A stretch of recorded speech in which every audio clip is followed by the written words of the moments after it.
Papel fere pedra. Audiolivres.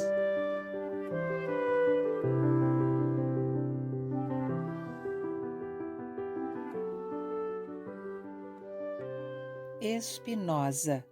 Biografia publicada no livro História das Grandes Ideias do Mundo Ocidental, publicado pela Abril Cultural em 1972, com supervisão de Marilena Chauí. Abre aspas. Pela decisão dos anjos e julgamento dos santos, excomungamos, expulsamos, execramos e maldizemos Baruch de Spinoza. Maldito seja de dia e maldito seja de noite. Maldito seja quando se deita e maldito seja quando se levanta. Maldito seja quando sai, maldito seja quando regressa. Ordenamos que ninguém mantenha com ele comunicação oral ou escrita, que ninguém lhe preste favor algum, que ninguém permaneça com ele sob o mesmo teto ou a menos de 4 jardas, que ninguém leia algo escrito ou transcrito por ele. Fecha aspas. Essas palavras fazem parte do texto de excomunhão de Spinoza, promulgada pela comunidade judaica de Amsterdã a 27 de julho de 1656. Compreender-lhe o significado mais profundo exige que se saiba o que ele pensou e exprimiu, a que situação concreta esse pensamento respondia e quais as suas consequências, como se formou e como se desenvolveu. Subitem. Um cristão novo? A família de Spinoza é originária da cidade castelhana de Espinosa de los Monteiros. Em 1492, seus membros emigraram para Portugal. 6 anos depois, foram obrigados a converter-se ao cristianismo. Tornaram-se marranos ou cristãos novos, isto é, judeus convertidos.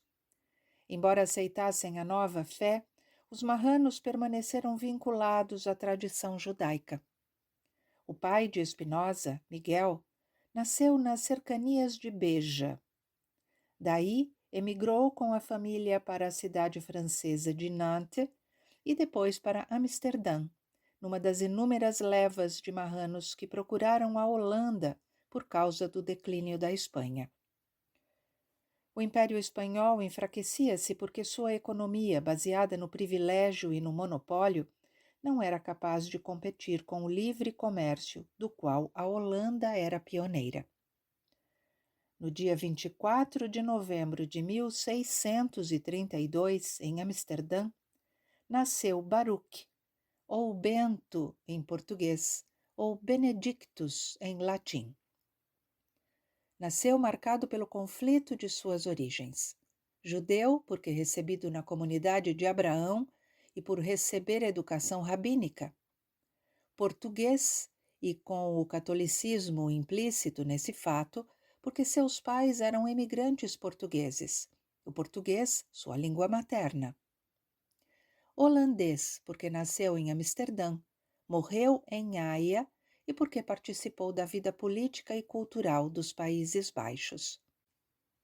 A verdade está provavelmente com o historiador Karl Gebhardt, quando afirma que Spinoza era marrano e seu destino foi determinado pelo fato de que sua nação, como sua religião, não foi para ele propriamente uma realidade, mas sobretudo um problema.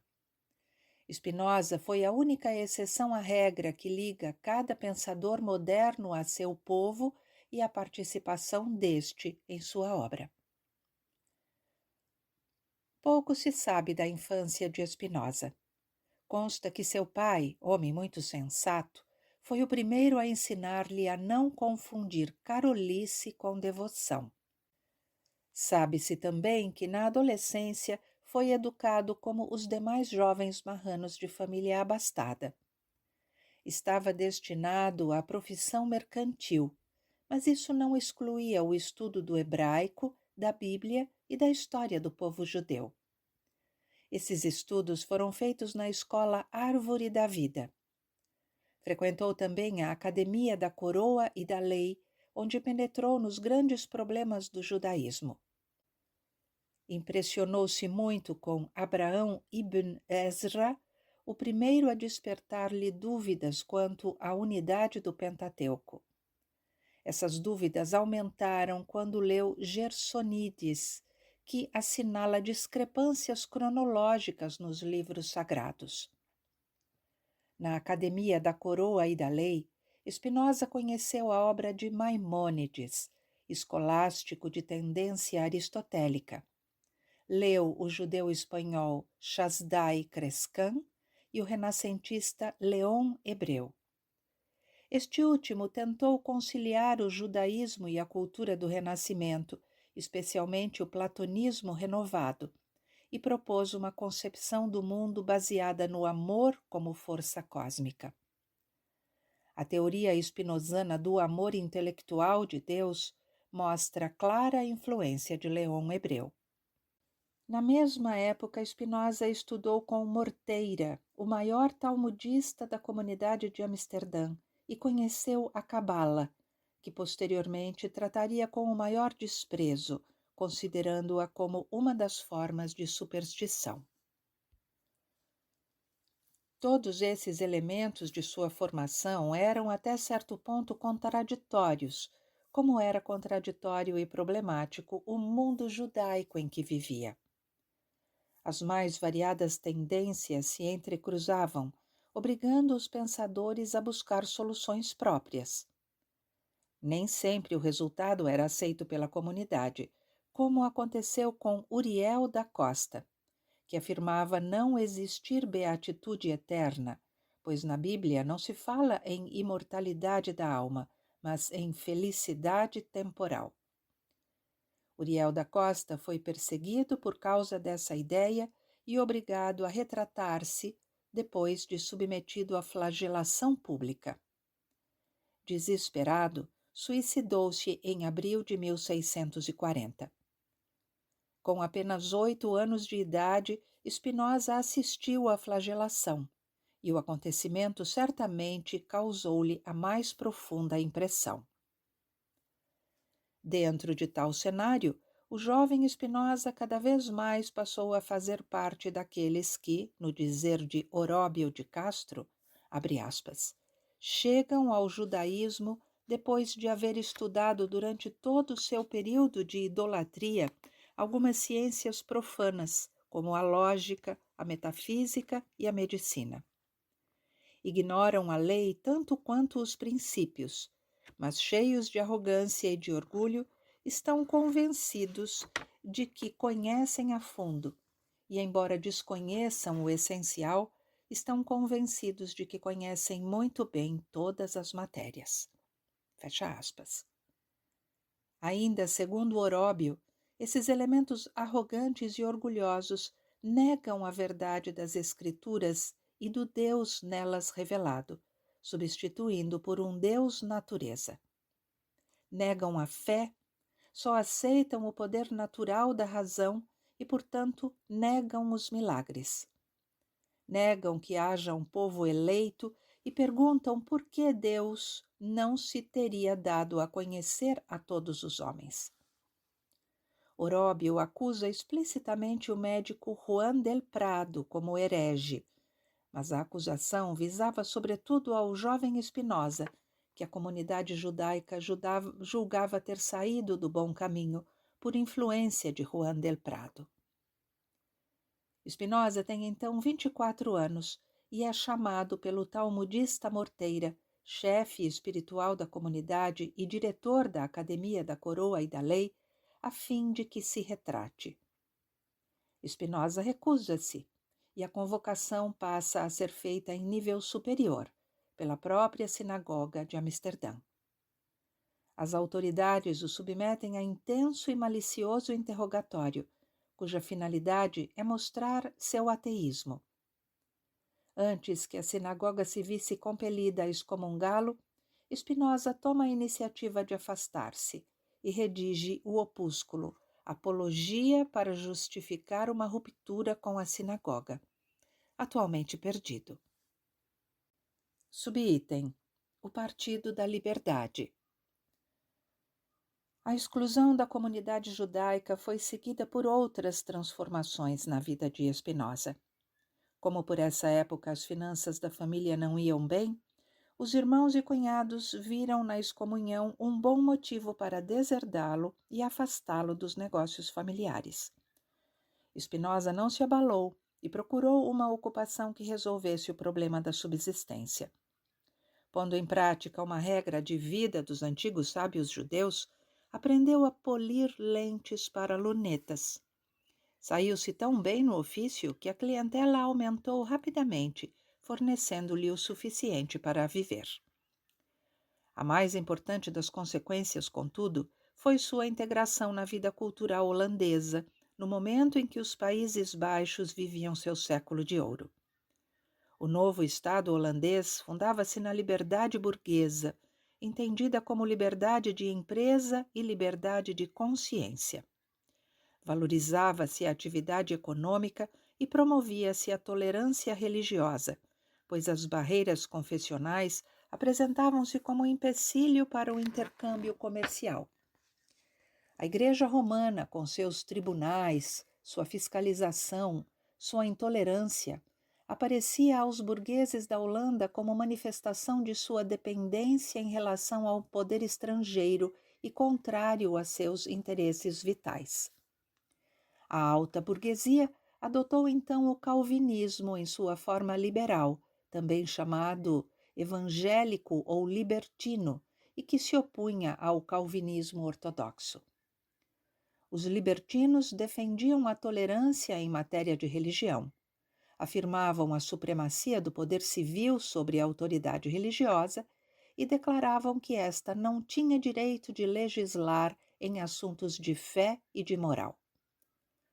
Opunham-se, assim, aos ortodoxos, partidários da dominação do Estado pela Igreja e que condenavam o desenvolvimento econômico como contrário à Bíblia. O calvinismo ortodoxo foi, em geral, adotado por todas as classes e camadas sociais prejudicadas com o desenvolvimento da economia mercante e com a nascente indústria. Ortodoxos eram, assim, os camponeses pobres, artesãos, marinheiros, operários portuários e a nobreza, constituindo todos a clientela da Casa de Orange. O conflito entre as duas tendências opostas explodiu abertamente após o Tratado de Westfália, em 1648.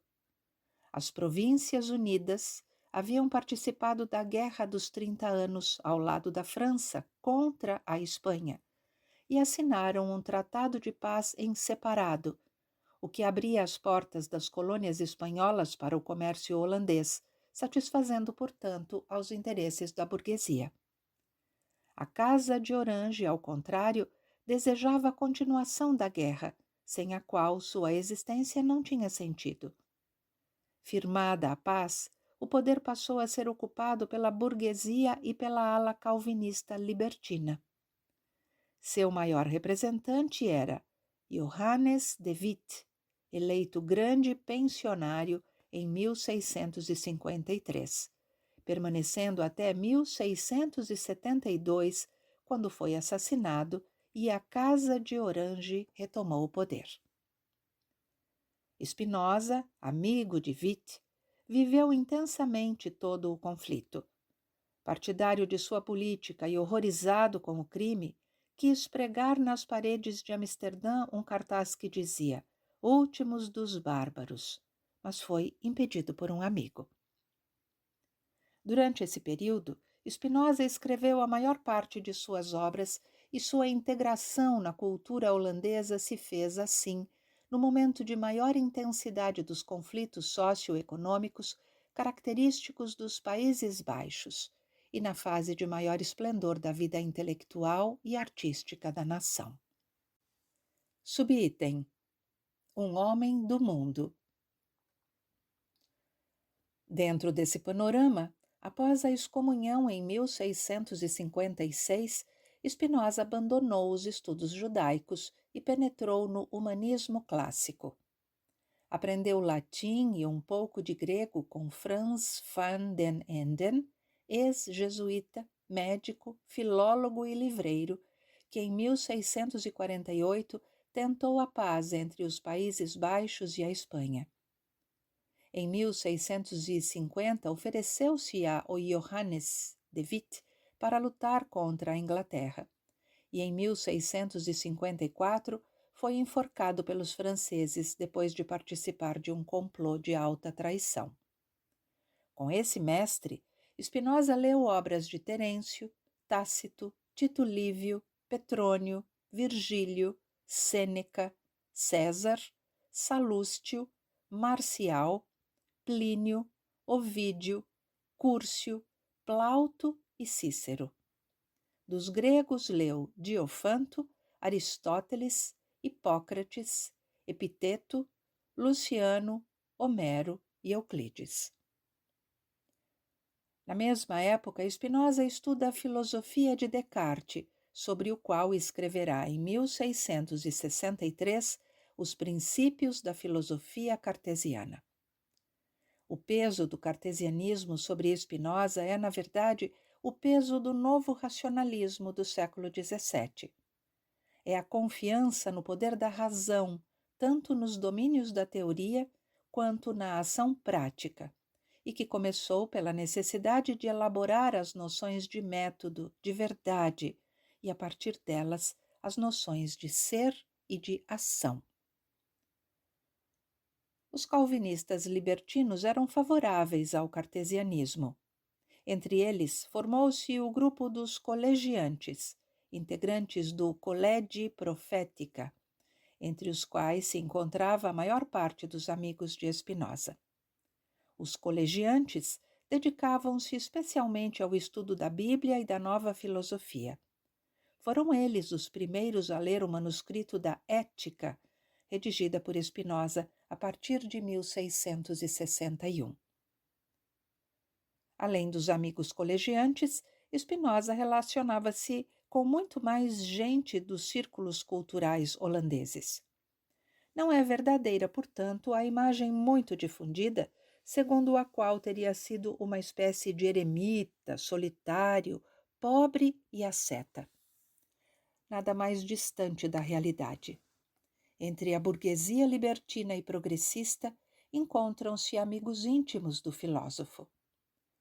Ludwig Major, Simon de Vries, Jarig Jelles, Pieter Balin, Johannes Ringertz, Konrad von Beuning, Johannes Hude mantêm relações com Spinoza e todos são representantes expressivos das altas esferas administrativas e científicas da Holanda. O grande pensionário Johannes de Witt e seu irmão Cornelius visitam-no em casa, assim como o filósofo Leibniz. A correspondência de Spinoza revela que discutiu longamente com o químico inglês Robert Boyle a respeito da natureza do salitre. Outro correspondente foi Oldenburg, diplomata holandês na Inglaterra. As cartas revelam também que foi convidado para lecionar na Universidade de Heidelberg, mas recusou, pois o convite solicitava-lhe não ensinar teorias comprometedoras para a religião. Prova também de seu intenso relacionamento encontra-se na viagem a Utrecht, realizada em 1673 como embaixador. Que não era um asceta e solitário, preocupado exclusivamente com a salvação de sua alma e desinteressado do mundo, prova o melhor ainda o Tratado Teológico Político, onde defende a separação entre Estado e Igreja, política e religião, filosofia e revelação. O tratado preocupa-se com a violência política, e nele aparece a meditação teórica articulada com as exigências objetivas, próprias da sociedade em que viveu e dos interesses da classe com a qual era solidário. O Tratado Teológico Político foi escrito em 1665 e, por precaução, publicado sem o nome do autor. Além dessa obra e dos princípios da filosofia cartesiana, única obra publicada com seu nome, escreveu em 1660 o Breve Tratado, forma juvenil e preparatória da Ética, o Tratado da Correção do Intelecto, em 1661, e a Ética, sua maior obra, iniciada nesse mesmo ano e terminada em 1675. A Ética não pôde ser publicada logo após a efervescência causada pelo Tratado Teológico Político, por causa das acusações que pesavam sobre o autor. Os teólogos o consideravam ateu, blasfemador e elemento nocivo para a República. Em 1677, após sua morte, Meijer e Schüller enviaram a Heinwarts os manuscritos e Yelles financiou uma edição que saiu com o título de Obras Póstumas, compreendendo a Ética, o Tratado da Correção do Intelecto, o Tratado Teológico Político, uma gramática hebraica e as cartas.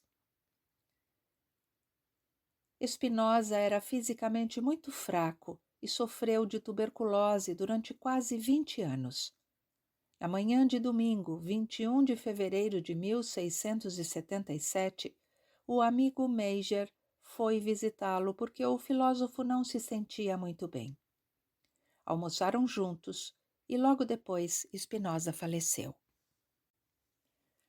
Subitem: um racionalismo absoluto. A filosofia de Spinoza é uma crítica da superstição em todas as suas formas: religiosa, política e filosófica. A superstição é uma paixão negativa nascida da imaginação, que, impotente para compreender as leis necessárias do universo, oscila entre o medo dos males e a esperança dos bens. Dessa oscilação, a imaginação forja a ideia de uma natureza caprichosa dentro da qual o homem é um joguete. Em seguida, essa concepção é projetada num ser supremo e todo-poderoso, que existiria fora do mundo e o controlaria segundo seu capricho: Deus. Nascida do medo e da esperança, a superstição faz surgir uma religião, onde Deus é um ser colérico ao qual se deve prestar culto para que seja sempre benéfico. A superstição cria uma casta de homens que se dizem intérpretes da vontade de Deus, capazes de oficiar os cultos, profetizar eventos e invocar milagres. A superstição engendra, portanto, o poder religioso que domina a massa popular ignorante. O poder religioso, por sua vez, forma um aparato militar e político para sua sustentação, de forma tal que a superstição está na raiz de todo Estado autoritário e despótico, onde os chefes se mantêm fortes, alimentando o terror das massas, com o medo dos castigos e com suas esperanças de recompensa. Toda filosofia que tentar explicar a natureza, apoiada na ideia de um Deus transcendente, voluntarioso e onipotente, não será filosofia. Será apenas uma forma refinada de superstição. A crítica da superstição leva Spinoza a escrever a Ética, onde demonstra como Deus é a causa racional, produtora e conservadora de todas as coisas, segundo leis que o homem pode conhecer plenamente. A escrever o Tratado da Correção do Intelecto, onde separa a imaginação da razão e mostra o caminho que esta deve seguir para conhecer a realidade. A escrever o Tratado Teológico Político, onde analisa a gênese e os efeitos da superstição e elabora a primeira interpretação histórico-crítica da Bíblia. A crítica da superstição leva Spinoza a negar a existência de causas finais na realidade e a redefinir a liberdade humana, não mais como livre-arbítrio, mas como consciência da necessidade. A virulência dessas críticas acarretou-lhe a acusação de ateu, sendo que no século XVII, como em todos os tempos, ateu não é o homem que não crê em Deus, mas o que não crê no nosso Deus. Ateu é menos uma designação religiosa do que política e refere-se ao homem que concebe Deus contra a concepção tradicional e, portanto, abala o edifício da religião e do Estado que se sustenta nela. Comparado com os outros filósofos do século XVII, Spinoza distingue-se pelo racionalismo absoluto. Descartes e Leibniz, por exemplo, a despeito de seu racionalismo, deixam permanecer mistérios subjacentes ao conhecimento racional, enquanto Spinoza procura desfazer a própria noção de mistério e não apenas os conteúdos misteriosos. A filosofia, para Spinoza, é conhecimento racional de Deus, da natureza e da união do homem com a natureza, isto é, com Deus. O Deus spinozano não é o Deus escondido de Pascal. Spinoza não é um trágico como o autor dos pensamentos. Para Spinoza, uma consciência dilacerada por paixões, contrárias e atônita diante do infinito, jamais alcançará a verdade, nem se sentirá unida a Deus, isto é, à natureza. Não é possível sentir alegria e amor sob as ruínas da razão. No autor da Ética não há tragédia, nem há mistério. Ao contrário, confiança plena na razão, capaz não só de conhecer, mas de fazer o homem trilhar o caminho das paixões positivas, a alegria e o amor. Subitem: a correção do intelecto. Os instrumentos de trabalho utilizados por Spinoza no combate ao irracionalismo e à superstição foram dois: o método histórico-crítico e o método genético. O primeiro serviu-lhe para interpretar a Bíblia e mostrar como nas Escrituras Sagradas não há verdades no sentido próprio da expressão, mas tão somente preceitos morais e políticos, necessários para preservar a comunidade judaica através dos tempos. Mediante o método histórico-crítico, Spinoza salienta o papel político dos profetas e dos grandes dirigentes do Estado hebraico, mas ressalta também o fato de terem sido homens de forte imaginação, não preocupados em conhecer Deus, mas em dirigir um povo. Dessa maneira, quando os teólogos pretendem usar a Bíblia como se fosse ciência ou filosofia, cometem um grave engano. Spinoza vai mais longe ainda ao salientar que, se os teólogos e os soberanos fazem esse uso fraudulento da Bíblia, é porque têm interesse nisso. Pretendem manter a superstição. Através do mesmo método de análise histórico-crítica, o autor do Tratado Teológico-Político marca a dupla diferença entre Cristo e Moisés. A primeira diferença reside no tipo de lei que propõe. A lei mosaica é a pena de talião, olho por olho, dente por dente. A lei cristã é a da resignação, dá a outra face. A lei mosaica é a expressão política de um Estado sadio e poderoso. A lei cristã é lei para um Estado oprimido. A segunda diferença está no modo de relacionamento com Deus. Moisés teve contato exterior, Deus lhe falava pela boca. Cristo relacionava-se interiormente, espírito com espírito. A verdade do cristianismo para Spinoza está no Evangelho de São João, quando afirma que estamos e somos em Deus. A encarnação não significa que Deus veio viver entre os homens, mas que ele vive nos homens. Spinoza ataca impiedosamente a teologia e a política cristãs por terem destruído essa verdade do cristianismo, guardando apenas a imagem da cruz, isto é, da dor e do castigo. A Igreja e a política cristãs parecem conhecer apenas a Sexta-feira da Paixão e ignorar o Sábado de Aleluia. O segundo método spinozano de combate ao irracionalismo, o método genético, encontra-se formulado pela primeira vez no Tratado da Correção do Intelecto. O autor começa afirmando que a felicidade está vinculada ao objeto do desejo e do amor humanos. Desejando-se ou amando-se coisas perecíveis, a felicidade será consequentemente perecível ou estará dilacerada. É preciso desejar e amar um bem verdadeiro, capaz de comunicar-se a todos. A primeira tarefa a ser cumprida nesse sentido é a eliminação de pseudo-formas de conhecer. O conhecimento por ouvir dizer e o conhecimento por experiência vaga. Em suma, é necessário controlar os desatinos da imaginação. Conhecer, para Spinoza, é conhecer pela causa.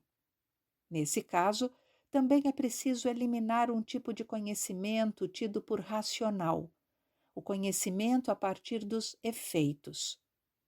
Conhecer pela causa significa descobrir o modo pelo qual algo é produzido. Trata-se, portanto, de um processo genético. Dizer-se, por exemplo, que o círculo é uma figura na qual todos os pontos equidistam do centro é descrever o círculo em vez de defini-lo.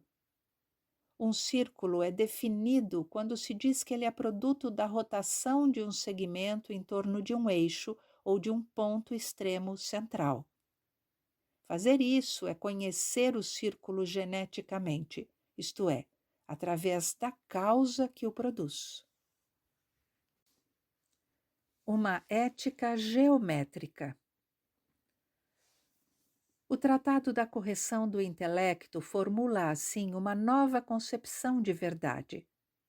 Nos escolásticos e nos filósofos modernos anteriores a Spinoza, a verdade sempre fora concebida como adequação do intelecto com a coisa dada ao conhecimento.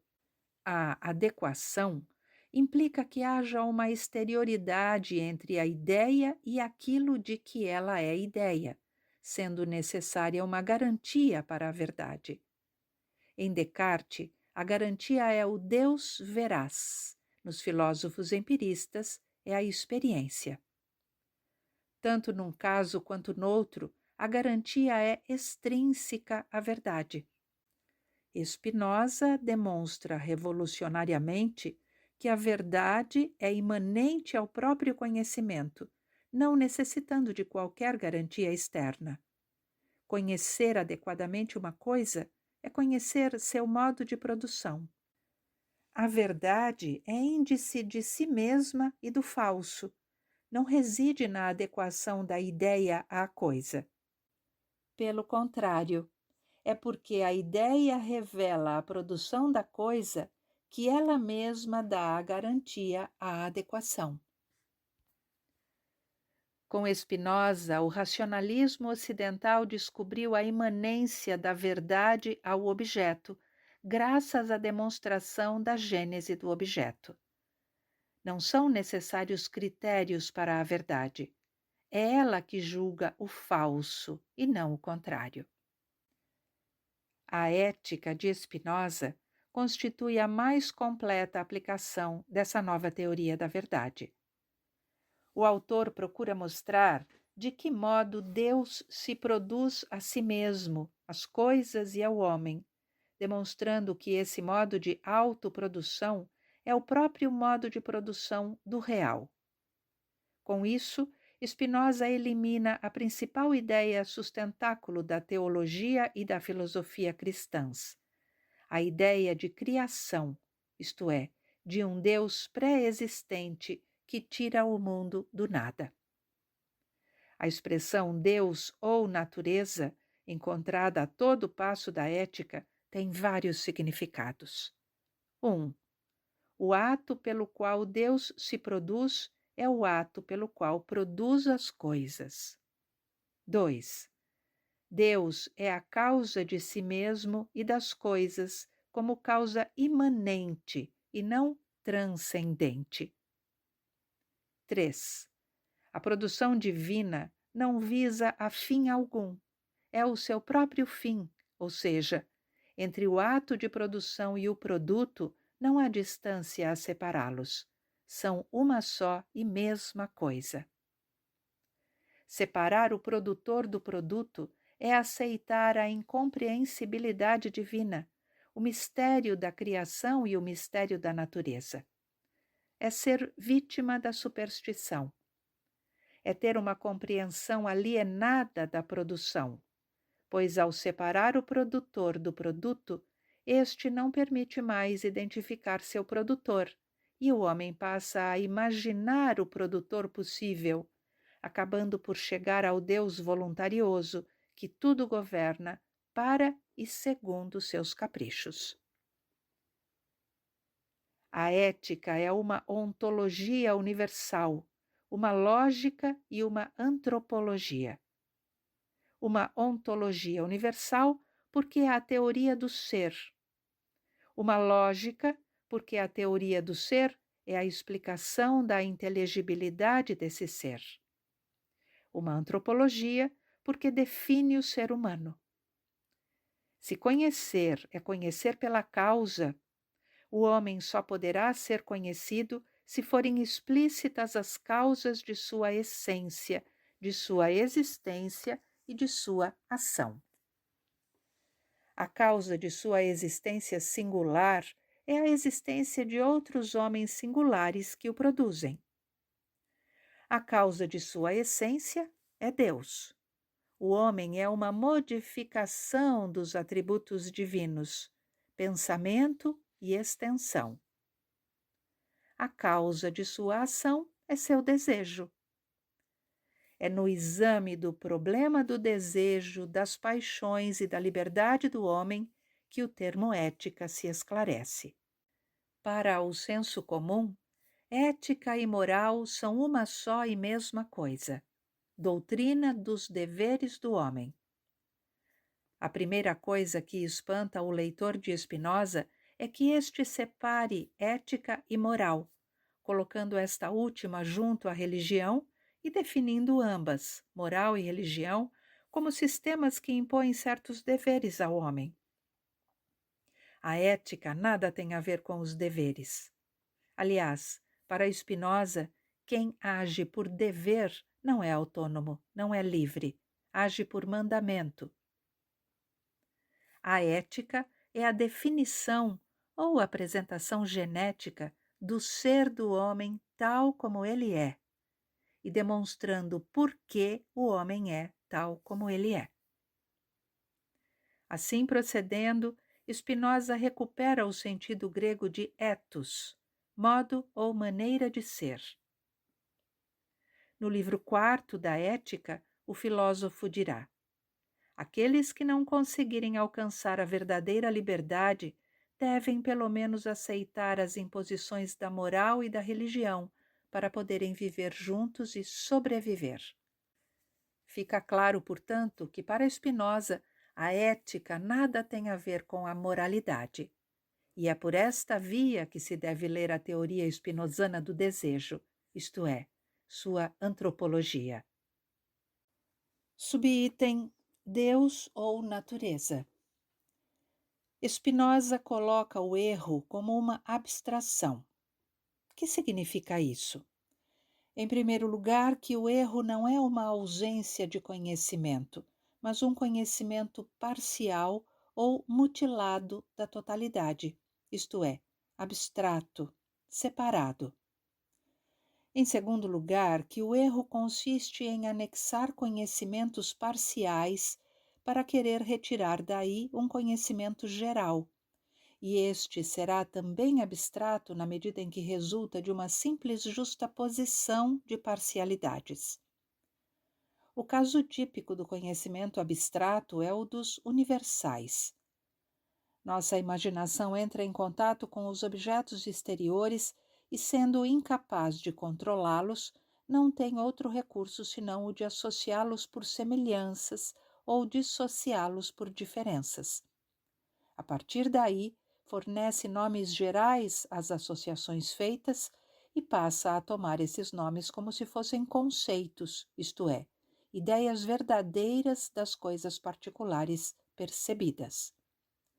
Associando por semelhanças, dissociando por diferenças, justapondo por contiguidade espacial e por sucessão temporal, a imaginação tece uma teia de nomes vazios e abstratos e quer com eles explicar a realidade.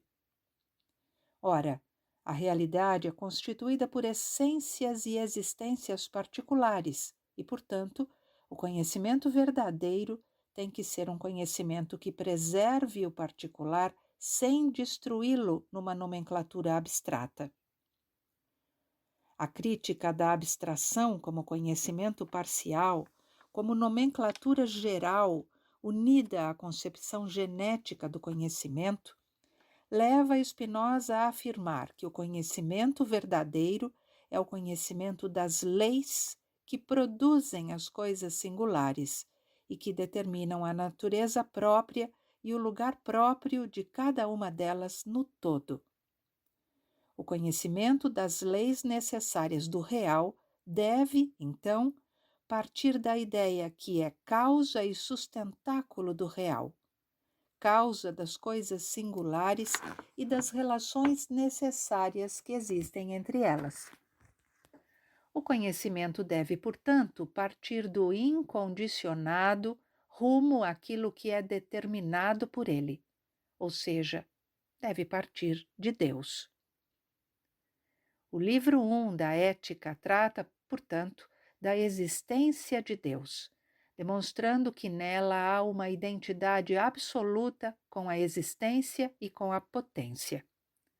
Deus é a substância, ou seja, o ser que é causa de si, que existe em si e por si, que é concebido em si e por si, e que é constituído por infinitos atributos, infinitos em seu gênero e cada um deles exprimindo uma das qualidades infinitas da substância.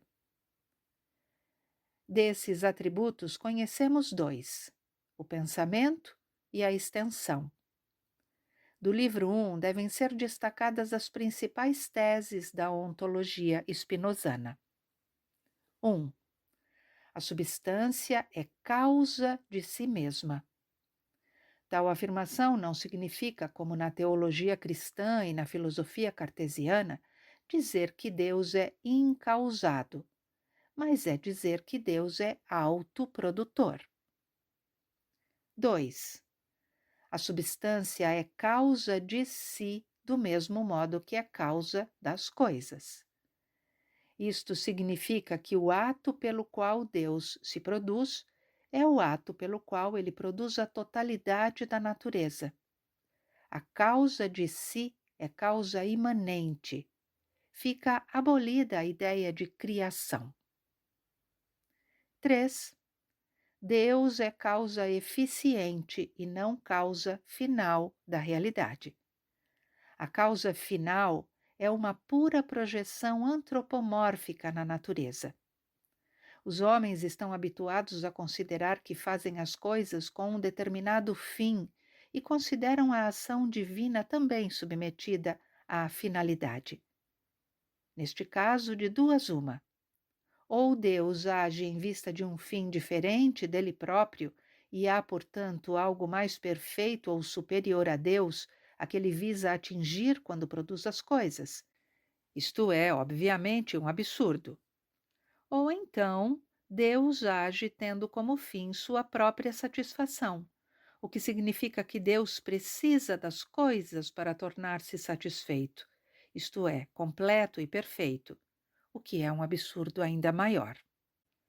A causa final, ao antropomorfizar Deus, destrói a divindade como ser infinito e, portanto, absoluto.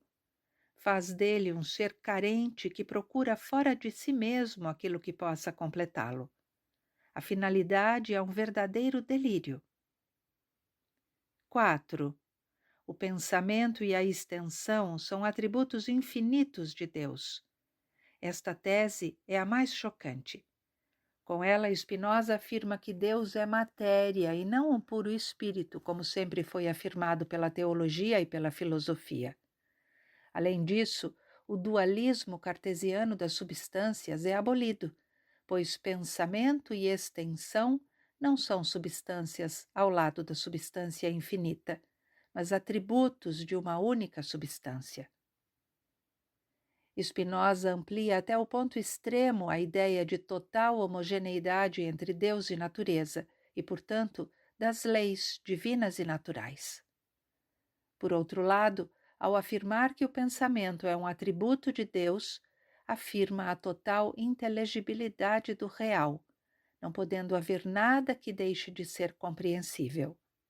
Entre outras coisas, esta afirmação destrói definitivamente a noção de milagre e de vontade divina. A vontade de Deus é idêntica à necessidade e inteligibilidade das leis com que produz a realidade. Subitem: Corpo e Alma.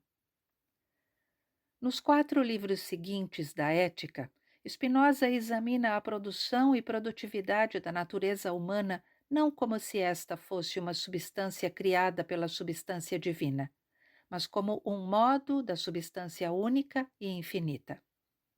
O modo é a modificação da substância através de seus atributos. Assim, o corpo é um modo de extensão e a alma é um modo do pensamento. A natureza humana repete de maneira finita a mesma estrutura que possui a substância infinita. A alma é a ideia do corpo. O corpo é uma máquina complexa de movimento e de repouso, composto por corpos menores, que por sua vez são máquinas de movimento e de repouso. É pelo corpo que tomamos contato com a realidade extensa exterior, isto é, com os demais corpos com os quais interagimos. A alma, ideia do corpo, não é um reflexo do corpo, mas a consciência do corpo e de sua inteligibilidade, bem como a de outros corpos. Corpo e alma são totalmente individuais. São individuais no plano da existência e no plano da essência. Por isso, Spinoza repele a tentativa de esclarecer o que seja a natureza humana pela comparação dos homens entre si.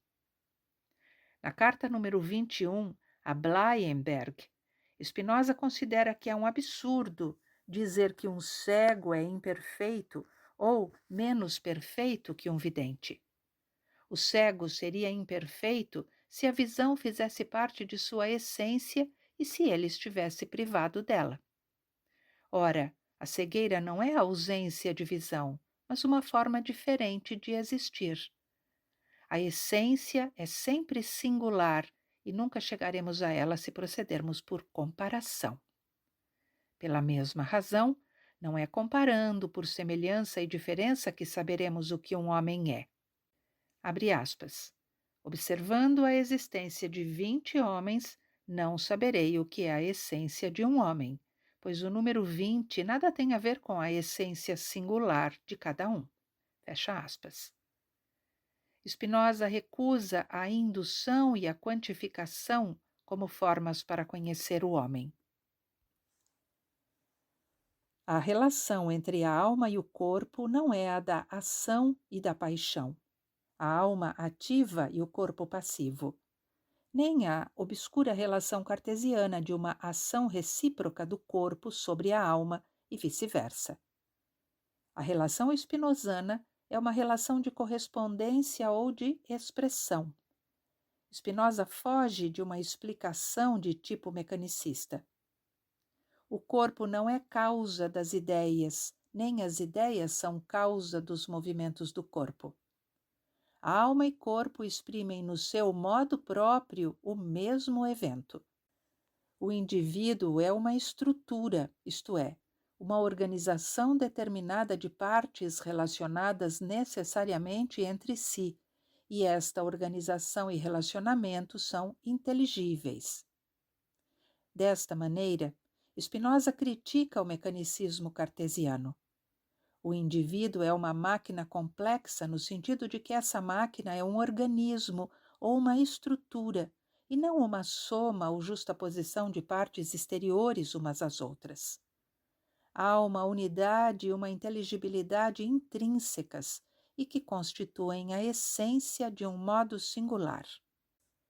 Vemos, dessa maneira, como a causa divina, enquanto causa imanente, vem reaparecer integralmente no modo, de sorte que o mecanicismo fundado numa casualidade externa é substituído por um mecanicismo, entre aspas, fundado numa casualidade interna.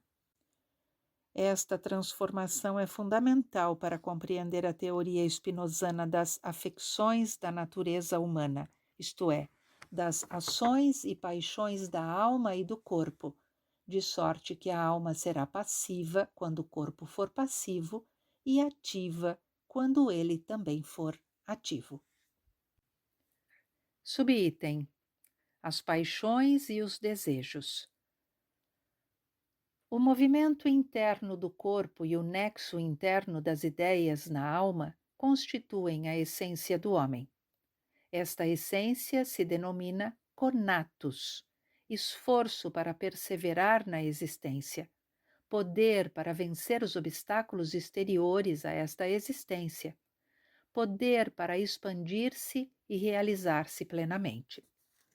Ora, cada conatus está perpetuamente relacionado com outros, e cada um pode realizar uma verdadeira guerra contra os demais para poder preservar-se. E o mundo exterior surge como um conjunto de causas que podem aumentar ou diminuir o poder do conatus de cada um. A ação consiste em apropriar-se de todas as causas exteriores que aumentem o poder do conatus. A paixão em deixar-se vencer por todas aquelas que diminuem seu poder. Ora, isto significa que na ação, o conatus, alma e corpo, incorpora o exterior graças a seu próprio poder, enquanto na paixão ele se torna incapaz disso. Assim, Spinoza definirá ação e paixão em termos de causa adequada e de causa inadequada. Abre aspas. Somos ativos quando em nós ou fora de nós ocorre algo de que somos a causa adequada, isto é, quando em nós ou fora de nós ocorre algo que depende apenas de nosso poder. Somos passivos, ao contrário, quando em nós ou fora de nós ocorre algo de que somos causa inadequada, isto é, quando o que ocorre em nós ou fora de nós não depende de nosso próprio poder. Fecha aspas. A ação é uma potência positiva, a paixão, um declínio da potência. O homem livre não é aquele que decide o que quer, como quer e onde quer. O homem livre é aquele que, conhecendo as leis da natureza e as de seu corpo, não se deixa vencer pelo exterior, mas sabe dominá-lo. A partir daí, Spinoza definirá a essência humana pelo desejo. O desejo é a tendência interna do conatus a fazer algo que conserve ou aumente sua força. O desejo do homem livre é o desejo no qual, entre o ato de desejar e o objeto desejado, deixa de haver distância para haver união. O desejo é a causalidade humana reproduzindo no plano dos modos a atividade divina como atividade imanente. A paixão procura bens capazes de conservar o conatus tanto quanto a ação o faz, mas é guiada pela imaginação e não pelo intelecto. Assim sendo, os bens que procura para satisfazer seus desejos permanecem exteriores ao conatus. E, mais ainda, a imaginação os apresenta como bens conflitantes e contrários, deixando o homem numa situação desesperadora, incapaz de decidir-se por um ou outro objeto desejado. Esta flutuação interna enfraquece o conatus, que começa a deixar-se dominar pelas causas exteriores. Este enfraquecimento faz com que os objetos da paixão sejam negativos: tristeza, ódio, medo, ciúme, vingança, etc. Mas há pior que isso. O mesmo objeto pode ser simultaneamente causa das paixões positivas e inversas: alegria, amor, coragem, etc. Ser escravo das paixões é oscilar permanentemente entre os opostos até o aniquilamento do conatus. Subitem: a liberdade. A primeira forma de liberdade não consistirá em livrar-se das paixões. Elas são necessárias, isto é, não dependem da nossa vontade, mas das leis da natureza humana. Ser livre não será, portanto, escapar das leis da natureza humana, mas, conhecendo tais leis, começar a deixar-se vencer apenas pelas paixões positivas. E isto também é possível pelas leis da natureza humana. Spinoza considera que não é uma ação que vence uma paixão, mas uma paixão mais forte que vence outra mais fraca. Ora, a paixão é forte ou fraca conforme o objeto desejado seja forte ou fraco, isto é, mais real ou menos real. Uma paixão cujo objeto é imaginado como presente é mais forte do que uma paixão cujo objeto é imaginado como ausente. Uma paixão cujo objeto é imaginado mais próximo, no passado ou no futuro, é mais forte do que aquela cujo objeto é imaginado mais distante no passado ou no futuro. Sobretudo, uma paixão é mais forte quando o objeto é imaginado como necessário do que quando é imaginado como contingente. Assim, embora seja impossível que não sejamos passivos, é possível vencer as paixões negativas pelas positivas, modificando a direção do desejo rumo a objetos que destruam a oscilação do conatus e aumentem sua força. A partir daqui, Spinoza começa a definir a liberdade humana. Como a escravidão, a liberdade depende da natureza do objeto desejado e de causas muito definidas que excluem totalmente a ideia de livre-arbítrio.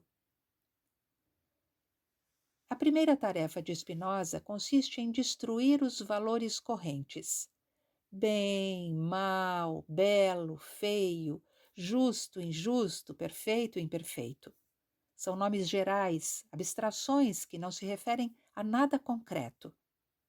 Nascem de comparações que os homens fazem entre si e entre os objetos. A liberdade nada tem a ver com tais valores ou preconceitos. Que é o bem? A consciência que temos de nossa alegria. Que é o mal? A consciência que temos de nossa tristeza. Qual é a perfeição? A consciência que temos de nossa potência. Que é a imperfeição? A consciência que temos de nossa impotência. Assim, o bem é o que procuramos para aumentar nossa potência. O mal, aquilo de que fugimos porque diminui nossa potência. Que é virtude? É virtu, é vis, é força, é o próprio conatus se expandindo. A virtude, dirá o livro 5, não é o preço da felicidade, mas a própria felicidade. A virtude ou liberdade consiste em procurar aquele bem que, por sua realidade atual e necessária, realiza plenamente nosso desejo. Deus. Por isso, a liberdade é definida como o amor intelectual de Deus. Amor, paixão positiva.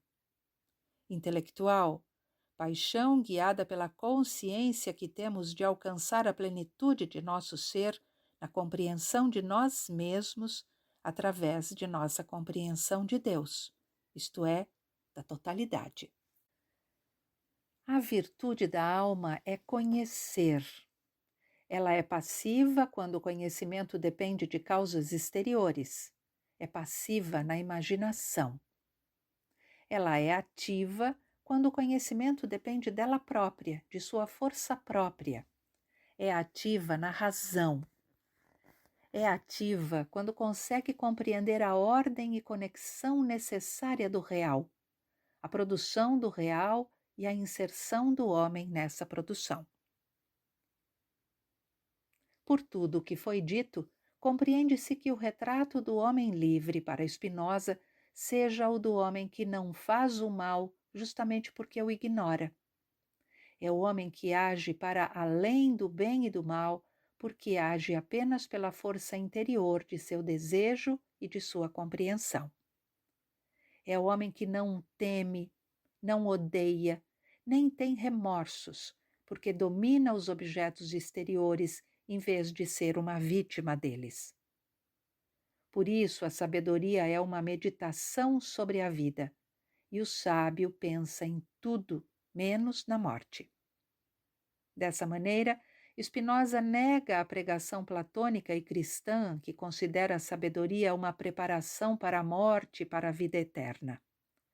Para Spinoza, a eternidade é a identidade da essência e da existência. A eternidade não está fora da vida presente, mas nela mesma, quando alcançamos a identidade de nossa essência e de nossa existência, numa alegria e num amor duradouros, na compreensão e aceitação daquilo que somos, modos da substância divina, forças em expansão, agentes da história e não pacientes dela. Quando Spinoza diz que o conhecimento e o amor verdadeiro se dão sub specie eternitatis, é preciso lembrar que para ele a eternidade nada tem a ver com o tempo, mas é a ausência de tempo. Isto significa que conhecer e amar sub specie eternitatis é 1. Tomar um ente na identidade de sua essência e de sua existência. 2. Portanto, tomar um ente em sua necessidade intrínseca. 3. Portanto, tomar um ente como causa sui, Deus, ou como causa adequada, homem. 4. Portanto, tomar um ente cumprindo sua potência ou produtividade essencial. O tempo é a maneira de a imaginação tentar medir a duração. Nesta, a essência e a existência podem ser separadas. Na eternidade, isto é, num não-tempo, a essência e a existência mostram a necessidade interna que as une. A eternidade é justamente a identidade da essência e da existência. Podemos dizer que a existência, em sua dispersão temporal de acontecimentos, é uma superfície que precisa ser explicada. A história, entendida como lógica, está do lado da eternidade e não do lado do tempo. A história, lógica, não é o conhecimento da sucessão dos acontecimentos, mas da necessidade interna de sua produção. Por isso, Spinoza diz que a definição do círculo não implica que o círculo surja dessa maneira na experiência, isto é, não é a experiência dos círculos que nos dá a essência do círculo, mas é esta que nos garante que temos experiência do círculo. A eternidade vinculada à ideia de um infinito que é infinito não porque não tenha fim no espaço e no tempo, mas porque apresentou a total necessidade e inteligibilidade do real. É isto que se denomina infinito atual, e é esta a ideia que leva Hegel ao elogio de Spinoza. Subitem: o Estado. Número 1. O Estado não é resultado da ação racional dos homens, mas do choque de suas paixões. Sozinhos, os homens não podem sobreviver. Ao unirem-se e formarem um Estado, simplesmente trocam seus medos e esperanças individuais por um medo e uma esperança comunitários. Número 2. Se o Estado nasce e vive da paixão, sua essência é a violência. Escrever uma ciência política desejando que a violência saia de cena é escrever ou uma utopia ou uma sátira, nunca uma teoria. Número 3. O Estado, como indivíduo, tem seu próprio conatus, que pode ou não estar em conflito com o conatus dos indivíduos que o compõem. Se o conflito é tal que aniquila os cidadãos, estes naturalmente se revoltam. A revolução está inscrita no interior do próprio Estado quando este é contrário às necessidades da comunidade. Assim sendo, o Estado menos violento e menos conflituoso só pode ser o Estado democrático. Número 4. O Estado pode ser destruído internamente por uma revolução ou externamente por uma guerra ou invasão. É por causa deste segundo perigo que se tende a aceitar a militarização do Estado como forma de sua preservação. Ocorre que, ou o exército disputa o poder com a autoridade civil e aniquila o Estado com uma guerra interna, ou então o exército toma o poder, mas o despotismo leva a uma revolução dos súditos. Spinoza considera que o Estado só pode se preservar e se defender externamente se o povo puder estar armado, em vez de entregar as armas aos mercenários ou a uma casta militar. Número 5. A sublevação popular pode ocorrer ainda por uma outra razão. Quando o poder político, para assegurar-se, une-se com o poder religioso e usa a superstição como arma, tende a censurar a liberdade de pensamento e de expressão. Neste caso, a censura gera o descontentamento e este se expande pouco a pouco para a massa, a sublevação acabando por vir. Por isso, o Tratado Teológico-Político afirma que a liberdade de pensar e falar não é contrária à paz do Estado, mas sim à condição dessa paz. Nota-se que a teoria política de Spinoza vincula-se diretamente à sua teoria da ação e da paixão humanas. O conflito das paixões aniquila o conatus. Os conflitos no interior do Estado também o aniquilam. Assim como uma paixão mais fraca, negativa, é vencida por outra mais forte, positiva, também um Estado mais fraco, despótico, é vencido por outro mais forte, democrático. Sem que se deva confundir, porém, a liberdade política puramente passional com a liberdade verdadeira, puramente racional.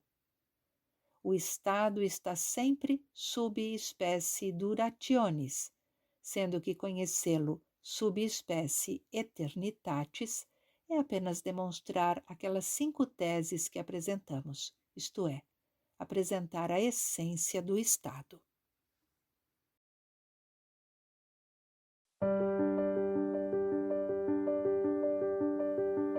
Papel fere pedra. Audiolivres.